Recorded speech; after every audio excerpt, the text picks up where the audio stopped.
Buenos días mis hermanos, damos gracias a Dios por un nuevo día y como siempre vamos a agradecerle a nuestro...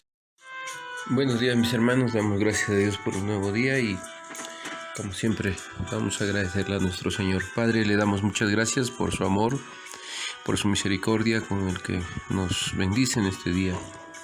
Y rogamos su gracia con nuestros hermanos, con los enfermos, con los necesitados, con aquellos que están en los hospitales o en sus hogares, con aquellos que todos los días salen a trabajar, mi Señor, en medio de esta situación. Rogamos su gracia los proteja, los guarde, y nosotros también rogamos su misericordia para nuestras vidas, que podamos conocerle más, amarle y hacer su voluntad. Bendiga a todos los que se quedan en casa, desde los niños hasta los más grandes.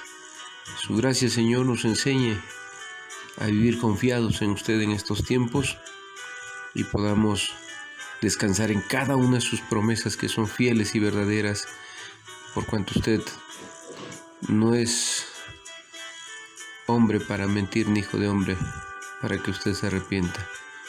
Queremos tener esta seguridad, Padre, en el corazón, y rogamos pues que su Espíritu nos guíe en todo lo que hoy nos toca vivir bajo su gracia. Pues lo pedimos en el nombre de nuestro Señor Jesucristo. Amén. El día de hoy hablaremos sobre el bautismo del Espíritu Santo, un tema también muy importante para nuestros días como iglesia. Pues hoy en día mucha gente en estos movimientos carismáticos, neocarismáticos, neopentecostales, cuando uno se encuentra con personas que participan de estos movimientos, muchos lo primero que le preguntan a uno es: ¿ya fuiste bautizado por el Espíritu Santo? A cualquier persona hoy en día que se convierte al Evangelio de Jesucristo, de repente se encontrará con alguien que le pregunte si ha sido bautizado en el Espíritu, o escuchará algún predicador en las redes sociales que estará haciendo esta pregunta: si usted ya recibió el bautismo del Espíritu Santo.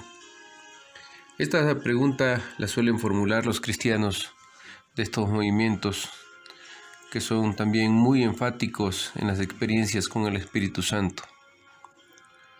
Una doctrina que en un tiempo estaba confinada a las iglesias pentecostales y a las asambleas de Dios, que en su origen, en su movimiento, comenzó con los pentecostales, se ha convertido ahora de vital importancia para un número muy extendido de creyentes. El movimiento neopentecostal, neocarismáticos, ha alcanzado a casi todas las denominaciones cristianas. Un sentimiento de excitación y de renovación espiritual suele acompañar este descubrimiento fresco de la presencia y el poder del Espíritu Santo en la iglesia. De allí que muchos, en una sociedad de la experiencia, de lo que te hace sentir bien, van en busca de algo que sea distinto a lo que en nuestras iglesias tradicionales e históricas vivimos, porque ellos quieren experimentar al Espíritu Santo. Y cuando en algunos de estos movimientos se ofrece esta experiencia, pues mucha gente se va pensando que esto es así, una manifestación del Espíritu.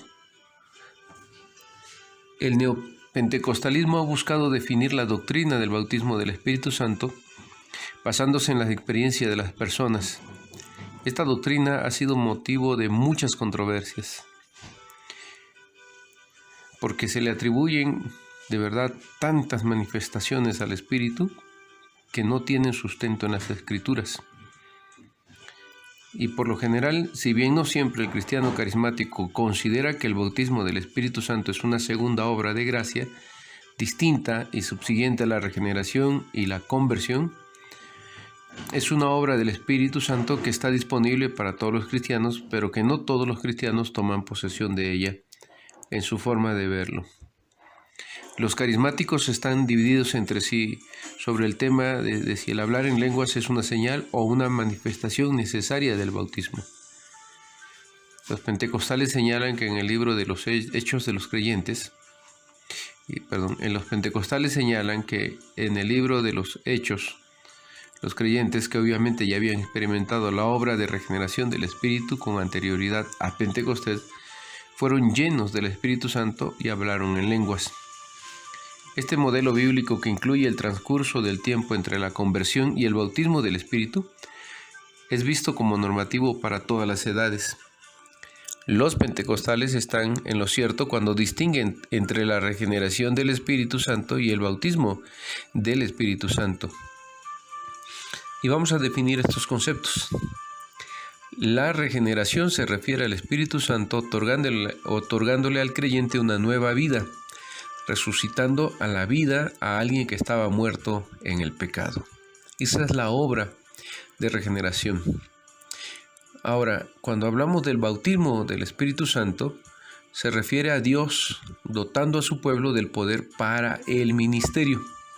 Recuerden ustedes, Jesús les dijo: pero recibiréis poder cuando haya venido sobre vosotros el Espíritu. Entonces, esta forma, el bautismo sería el poder que recibe el pueblo de Dios para ejercer su ministerio en la tierra. Si bien la diferencia entre la regeneración y el bautismo del Espíritu Santo es legítima, el hacer que el transcurso del tiempo entre ambos sea normativo para todas las edades es lo que no es válido.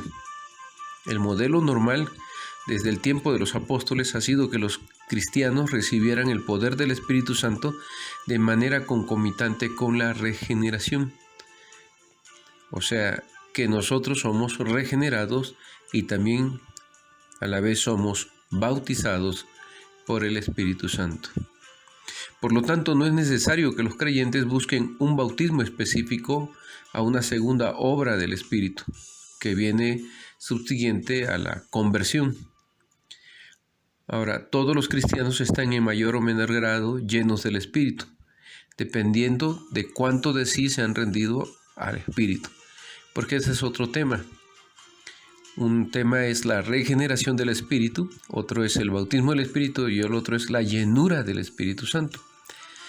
Ya Pablo, cuando escribía a los Efesios, les decía: no os embriaguéis con vino, en lo cual hay disolución, antes bien sed llenos del Espíritu Santo. Entonces la llenura del Espíritu Santo depende de cuánto nos gobierna, de cuánto nos rendimos al gobierno absoluto de Dios mediante su Espíritu Divino. Otro problema relacionado con la doctrina pentecostal es que nos brinda una visión inadecuada de Pentecostés. Pentecostés como evento representa la divisoria de las aguas de la historia del Nuevo Testamento. Recordemos que en el Antiguo Testamento solo un grupo muy selecto de creyentes habían recibido los dones de Dios para el ministerio. Un ejemplo de ello sería Números capítulo 11, donde el Espíritu de Dios descendía y capacitaba a ciertas personas para hacer algunas tareas específicas. Este modelo se modificó en Pentecostés. En Pentecostés todos los creyentes presentes, quienes eran todos judíos en aquel momento, recibieron el bautismo. De manera similar, recibieron el bautismo del Espíritu cuando el Espíritu también se derramó en los convertidos en Samaria. Por ejemplo, eso está en Hechos 8. Otro ejemplo serían los creyentes en la casa de Cornelio, Hechos 10, y los discípulos gentiles de Juan en Éfeso, relatado en Hechos 19. Los primeros creyentes no pensaban que los samaritanos, los temerosos de Dios y los discípulos gentiles de Juan podían ser cristianos. Ese era un asunto que les generaba controversia. Los judíos creían que solo ellos eran los únicos objetos del amor de Dios, de la promesa de Dios, y que por lo tanto eran los únicos que podían recibir el Espíritu de Dios. Por eso, el bautismo del Espíritu Santo sirvió en aquel momento como una confirmación de la calidad de miembros que tendrían estos que vendrían del mundo pagano al conocimiento de Cristo para ser miembros dentro de la iglesia, lo que Pablo llamó la Israel espiritual. Entonces, en el caso de estos creyentes, el bautismo del Espíritu, cuando ellos hablaron en lenguas, sirvió para que los judíos de Jerusalén pues se abrieran a reconocerlos en la misma calidad de miembros como ellos se consideraban del pueblo de Dios. Como cada uno de estos grupos había experimentado el bautismo del Espíritu Santo de la misma manera que lo habían experimentado los judíos en Pentecostés cuando Pedro predicó, entonces no había forma de rechazar su inclusión en la iglesia.